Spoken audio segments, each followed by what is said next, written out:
के सबसे बड़े लोकतंत्र की प्रथम नागरिक के तौर पर पहली बार एक आदिवासी महिला राष्ट्रपति बैठने जा रही है। देश के सबसे पिछड़े इलाकों में शुमार ओडिशा के मयूरभंज के छोटे से कस्बे रायरंगपुर से ताल्लुक रखने वाली द्रौपदी मुर्मू का रायसीना हिल तक का सफर ये बताने के लिए काफी है कि कैसे उनके संघर्ष ने उन्हें ये मुकाम हासिल करने में मदद की। अभाव में गुजरा बचपन, युवा काल का संघर्ष, व्यक्तिगत जीवन के उतार चढ़ाव, सार्वजनिक जीवन की सादगी और बेदाग छवि, यही है वो व्यक्तित्व जो देश की पहली महिला आदिवासी राष्ट्रपति बनने जा रही है। द्रौपदी मुर्मू का जन्म भारत की आजादी के करीब 11 साल बाद 20 जून 1958 को मयूरभंज जिले के बैदापूसी गांव में हुआ।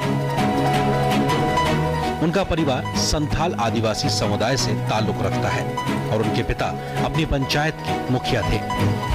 द्रौपदी मुर्मू जब कार्यभार संभालेंगी तो वो इस सर्वोच्च संवैधानिक पद पर पहुंचने वाली ऐसी पहली राष्ट्रपति होंगी जो आजादी के बाद पैदा हुई है। जब द्रौपदी मुर्मू ने भारतीय लोकतंत्र के पहले नागरिक का चुनाव जीता तो देश भर में खुशी का माहौल देखने लायक था।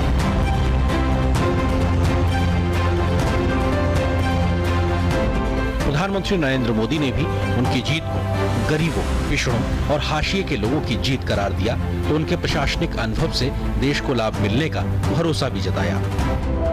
रायसीना हिल तक पहुंचने से पहले द्रौपदी मुर्मू का एक लंबा संघर्ष रहा है और उन्होंने लोगों और समाज से जुड़कर लोगों के बीच एक अलग पहचान बनाई है। साल 1979 में भुवनेश्वर के रमादेवी महिला कॉलेज से बीए पास करने वाली द्रौपदी मुर्मू ने अपने पेशेवर करियर की शुरुआत उड़ीसा सरकार के लिए क्लर्क की नौकरी से की। तब वह सिंचाई और ऊर्जा विभाग में जूनियर सहायक के पद पर थी। क्लर्क की नौकरी छोड़ने के बाद उन्होंने अपने घर रायरंगपुर में एक शिक्षक के तौर पर भी काम किया। द्रौपदी मुर्मू ने रायरंगपुर में Shri Aurobindo integral education and research centre में शिक्षक के तौर पर करीब 3 साल तक पढ़ाया। एक शिक्षक के तौर पर उनकी मेहनत ने उन्हें इलाके में एक नई पहचान दिलाई। शिक्षक की जिम्मेदारी के बाद द्रौपदी मुर्मू के राजनीतिक सफर की शुरुआत वार्ड काउंसलर के तौर पर साल 1997 में शुरू हुई। वो रायरंगपुर नगर पंचायत के चुनाव में वार्ड पार्षद चुनी गई और नगर पंचायत की उपाध्यक्ष भी बनाई गई। उसके बाद वे राजनीति में लगातार आगे बढ़ती चली गईं और रायरंगपुर विधानसभा सीट से बीजेपी की टिकट पर 2 बार साल 2000 और साल 2004 में विधायक बनी। पहली बार विधायक बनने के बाद वो साल 2000 से 2004 तक नवीन पटनायक के मंत्रिमंडल में स्वतंत्र प्रभार राज्य मंत्री के तौर पर भी उन्होंने काम किया। उन्होंने बतौर मंत्री के तौर पर 2-2 साल तक वाणिज्य और परिवहन विभाग और मत्स्य पालन के अलावा पशु संसाधन विभाग संभाला। द्रौपदी मुर्मू को ओडिशा में सर्वश्रेष्ठ विधायकों को मिलने वाला नीलकंठ पुरस्कार से भी नवाजा गया। एक विधायक के तौर पर उनका आचरण और गंभीरता ने सभी को प्रभावित किया। जब द्रौपदी मुर्मू का राजनीतिक सफर आगे बढ़ने लगा तो उनकी व्यक्तिगत जिंदगी में बड़ा तूफान आया। एक एक कर अपने उन्होंने 2 बेटे खो दिए और उसके बाद अपने पति को भी खो दिया। अपने बेटे और पति के खो देने से वो एक तरीके से टूट गई और आध्यात्म की शरण में चली गई। खुद को बिखरने से रोकने के लिए उन्होंने योग और ध्यान का सहारा लिया। द्रौपदी मुर्मू को साल 2015 में झारखंड का राज्यपाल बनाया गया। मई 2015 में झारखंड की पहली महिला और आदिवासी राज्यपाल के तौर पर उन्होंने नई जिम्मेदारी संभाली। संवैधानिक पद से लेकर सार्वजनिक जीवन में रहते हुए दशकों के सफर में द्रौपदी मुर्मू का जीवन बेदाग रहा है। एक शिक्षिका के रूप में काम करने और सार्वजनिक जीवन में रहकर शिक्षा के महत्व को करीब से समझने के बाद द्रौपदी मुर्मू ने शिक्षा की अलग जगाने का बीड़ा उठाया और एक ट्रस्ट बनाकर शिक्षा के प्रसार पर काम करना शुरू कर दिया।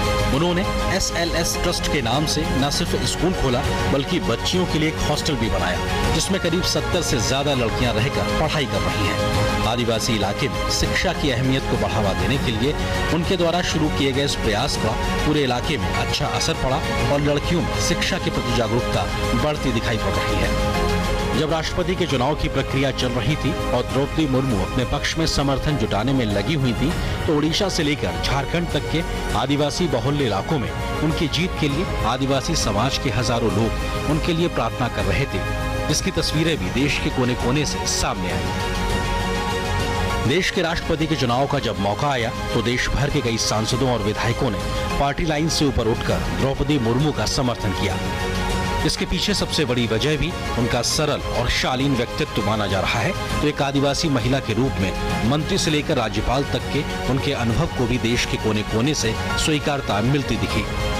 बेदाग छवि और सख्त प्रशासक के तौर पर भी द्रौपदी मुर्मू ने अपने राजनीतिक विरोधियों के बीच भी जगह बनाई और अपेक्षित वोटों से ज्यादा वोट हासिल करके ऐतिहासिक जीत हासिल की।